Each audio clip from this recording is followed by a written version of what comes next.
Hi, I'm Sarah Noble, your host for the Modern Day Intuitive Podcast. For over 25 years, I've been on a spiritual journey, searching, learning, expanding, and growing. I've traveled the world, led by my heart, on a quest to know myself so that I can support others.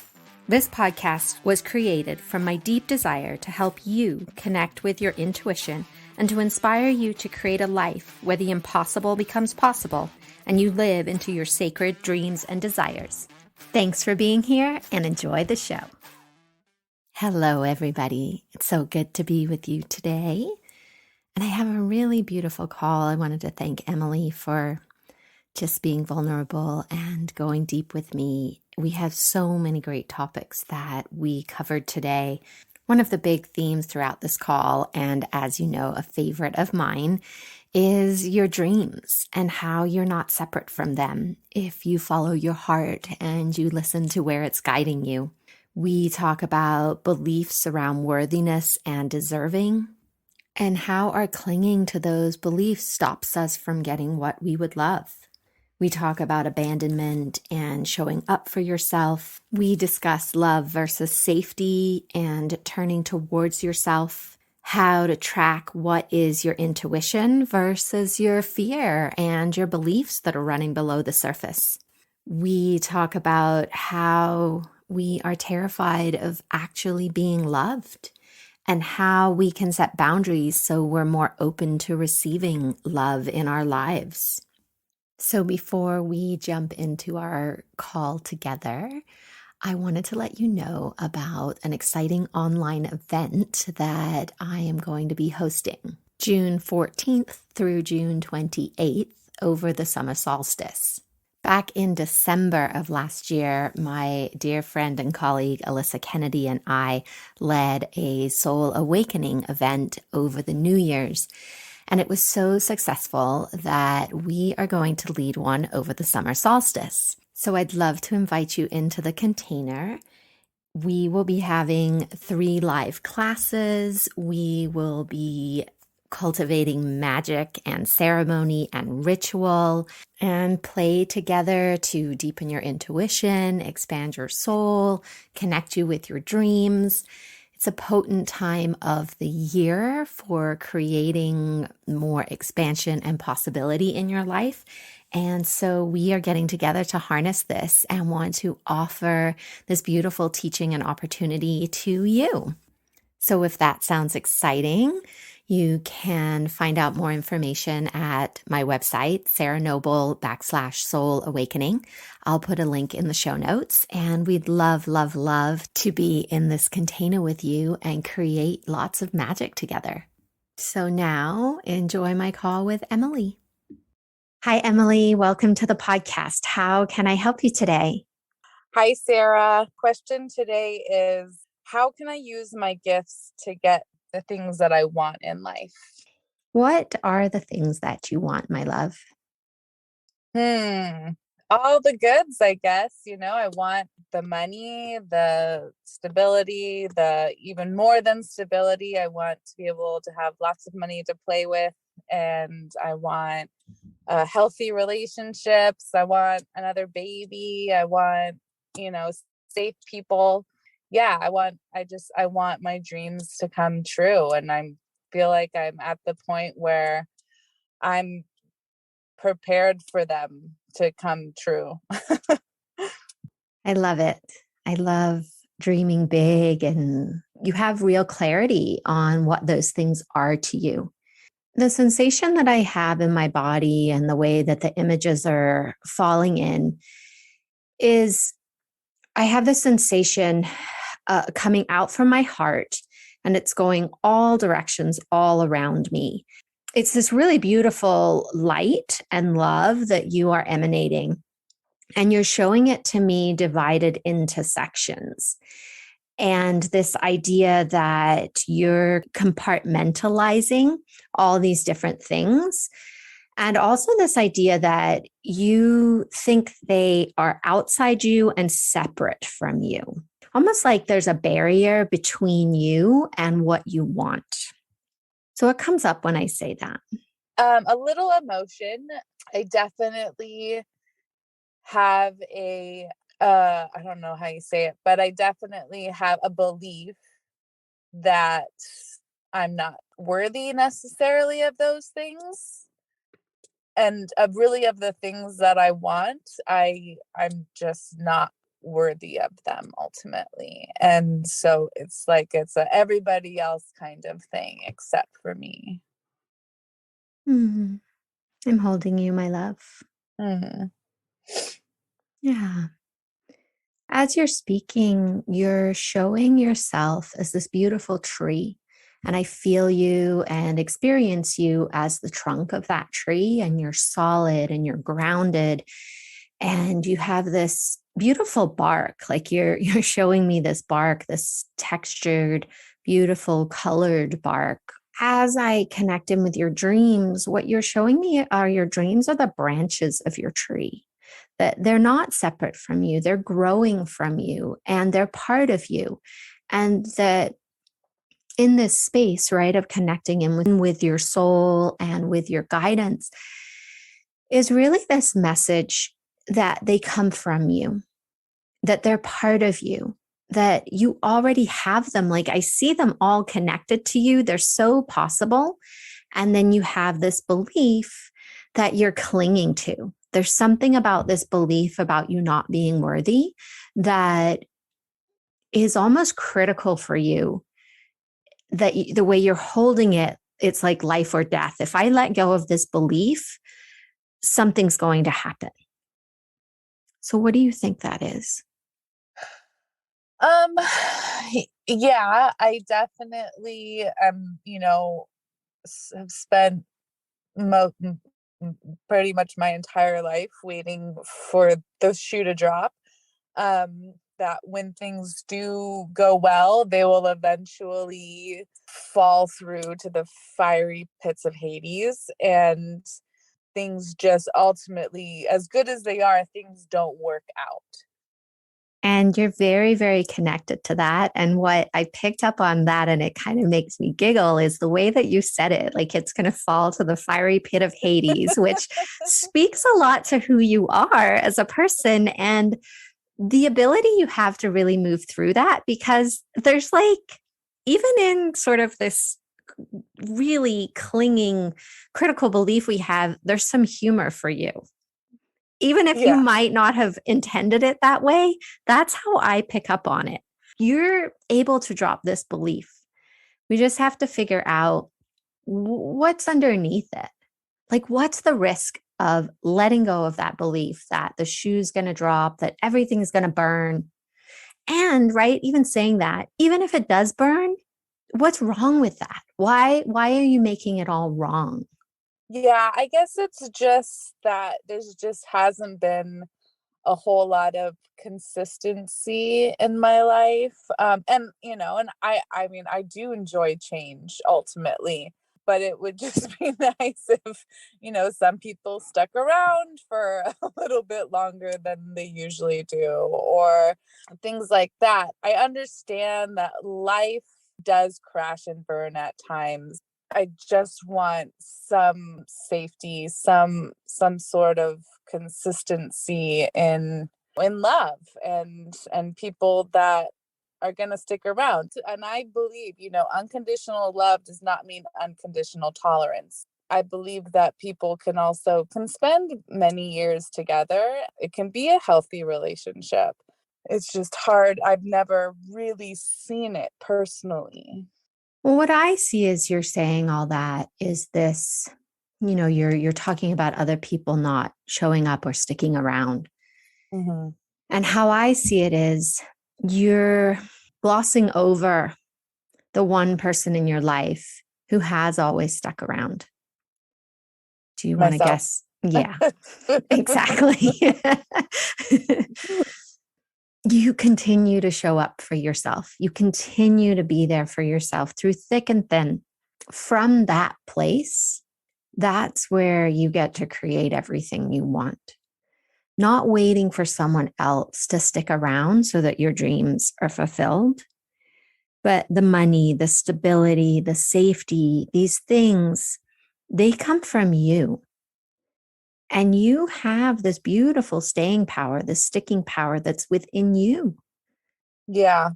Yeah. I've definitely, like I was saying earlier, I kind of hit rock bottom a little bit last week.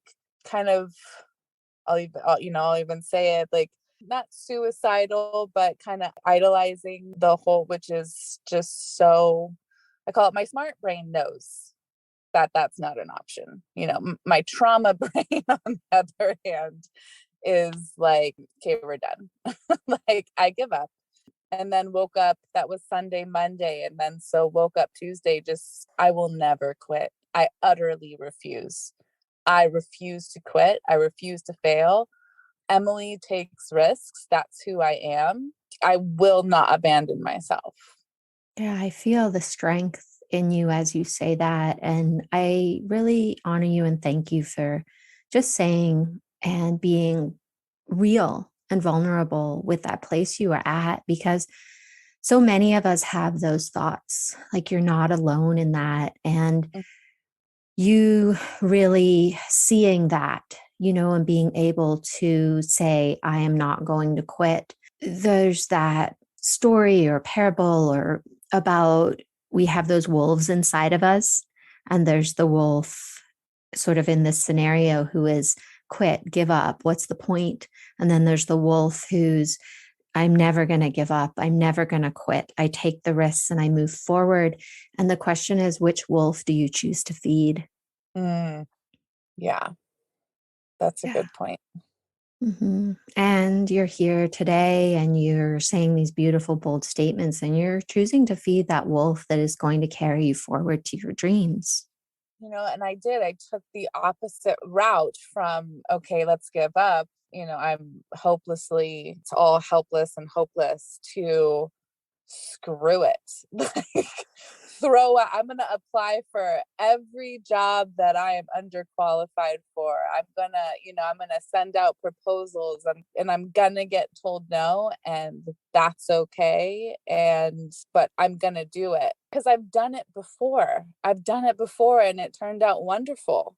And so I just needed to remind myself. And I guess that's the part of it too, is when I was talking about the safety and stuff. And it's like, it's wonderful, yes, that we're so resilient, and you know what I mean, we do hard things, but it's like, for once, I would just like to not be with, like, oh, well, it's okay, she's resilient. Can I just be like safe and happy and comfortable for a while, instead of constantly needing to be resilient? Because I feel like a lot of people also use that as, as excuses to treat people poorly. It's like, well, they're resilient, they'll figure it out.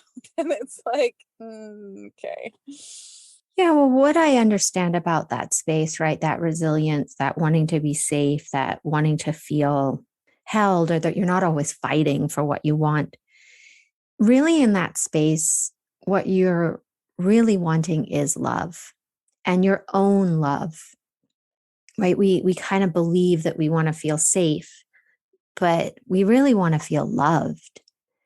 And in that love comes our ability to do the hard things without it breaking us or always feeling hard. Because we'll turn away from ourselves in those moments. The sensations become so big that we don't want to feel them. So then we turn away, and then we feel unsafe, because in that moment, we've sort of abandoned ourselves in that space. And earlier in the call, you were saying you are not going to abandon yourself. And so in those moments, that is turning towards yourself, loving yourself through whatever the challenge is. Yeah. And that's definitely things that my therapist is getting me to work on as well. So I'm, definitely working on loving little Emily, or little Em as she calls her, and just kind of mothering myself, because that's ultimately what I need. Yeah, our parents really do the absolute best they can. And Mm-hmm. yet, oftentimes, that wasn't what we needed, or we needed more, lots of different scenarios. And so, as adults, we get to give that love to ourselves, the Yeah. mothering. And we can connect in with the divine mother and the divine father and allow them to love us and guide us and lead us, because our earthly parents are, at the end of the day, they're human and they make a lot of mistakes, just like, we do, right? Yeah. As mothers, we show up every day doing our best and we still make mistakes. And our divine mother and father are always there for us, for you. Right. Especially just thinking about my own parenting. Obviously, I do a lot of reflection just because I have been dealing with so much in the last year, however long years it feels like, kind of realizing that we're really borrowing our children from their adult selves. So how can I help her now to make life easier later? But also that we all have to get here somehow, and our parents are our parents, and either which way we all just have to get here, and however that may be is just the way that that our soul chose to get here, and with the people which it chose to come with or through. But ultimately, we're all on our own soul journey, and again, we all just have to get here somehow. Very well said. Well, as we started the call, your question, how can I use my gifts to get the things that I want? And we've touched on some of these big gifts that you have inside yourself, this desire to not quit, this ability to show up for yourself, for your not tolerating abandonment of yourself. And through our conversation, what other gifts do you feel that you're bringing as you're moving forward that we've talked about? I have been looking for writing work. So I feel like words and the way that I can deliver thoughts and ideas. I've even thought about channeling writing. And I feel like my intuition's been really heightened lately. Like some things I just know. Our gate is never closed when I pull up, but for some reason, one day I was like, our gate will be closed. Little things like that. But really, I want to use these types of gifts, like my way with words and thoughts and intuition, to help me find work, help me find the right people, the right partner, to ultimately be able to get the things that I want. Yeah. You're bringing me back to the tree, the image where we started, with the branches that are part of you and growing out of you. And the guidance that as you are reaching out with these beautiful words and these new ideas is really staying in the realm of what you love, not allowing yourself to follow a path that is not a path of your heart. Because as things are an extension of you, as your dreams are an extension of you, the more that you live into who you truly are, what your soul journey is, what your heart is longing for, that is the shortest path to your dreams. Okay. So really spending some time and getting clear on what you would love and using that to guide your decisions and your choices as you are exploring what's next.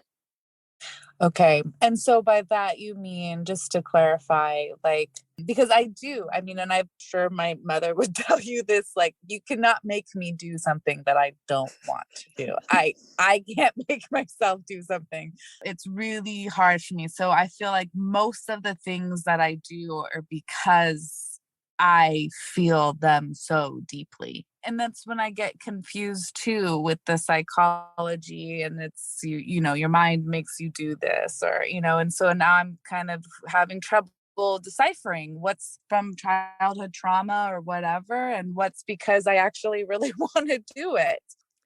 Well, you're showing me two options, or like a scale. And on one side of the scale is this deep belief of worthiness that we were talking about before. And on the other side of the scale is your intuition and you pulling up to the gate and knowing that it was going to be closed that day. And if you would hold those two things out, I believe that you know what both of those feel like in your body, and they probably feel quite different. Yeah. Yeah. So that is a framework you can use, right? Like, is this my worthiness? Like, is that little kid kind of trying to cling? Or is this that more expansive? I know that gate is going to be closed because I'm connected to my intuition. And playing around in the space with those and getting really like even more familiar and using those two opposites to lead you into more of those. So that you have this real barometer inside you that can measure for you. Okay. Yeah. Without practice, and that's what I need to do, is I need to really focus, and work the muscle of that so that I can know the difference more, and where is it that I just need to love myself more, and where is it that, like, no, this is real, and this is intuition, and this is what you need to be doing, versus just looking for love from other people, which we all need, right? But I think some of us are just, again, on a different soul journey, necessarily, that our lesson is to love ourselves more than we have other people to love us. And I feel like that might be my part of my soul journey, is to worry about Emily and loving Emily, as opposed to looking for other people to love Emily. Well, what I know and experience about that is that we can only allow others to love us to the depth that we love ourselves. So the more you learn to accept who you are, you play with this worthiness belief, and you allow that to tighten its grip on you, and you begin to show up differently for you, then you have more capacity to love yourself, which means you have more capacity for someone else to love you. Okay. I totally get that. And that actually that sounds exciting, almost in like a challenge kind of a way.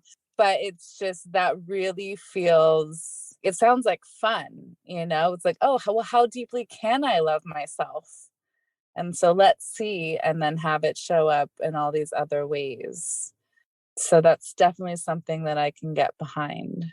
So, what was coming forward with that too is so many people are actually terrified of being loved. It's the thing we all crave the most. And yet, if we really go deep with our own self reflection, we're terrified of being loved.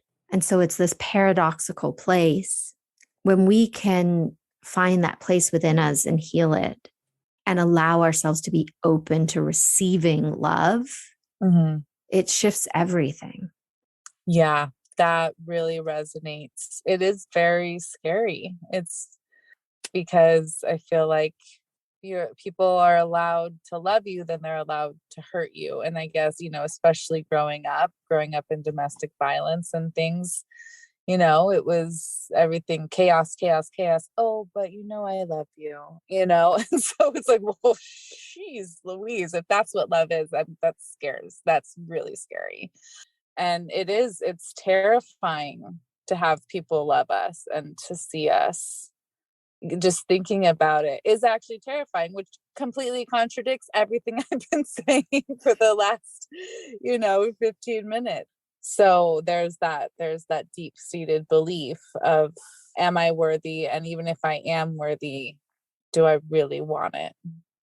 Yeah, my love, and you are not alone in that. Know that. And that's part of the journey. And it is, how can you be open to that love that you so deeply crave, both for yourself and from another?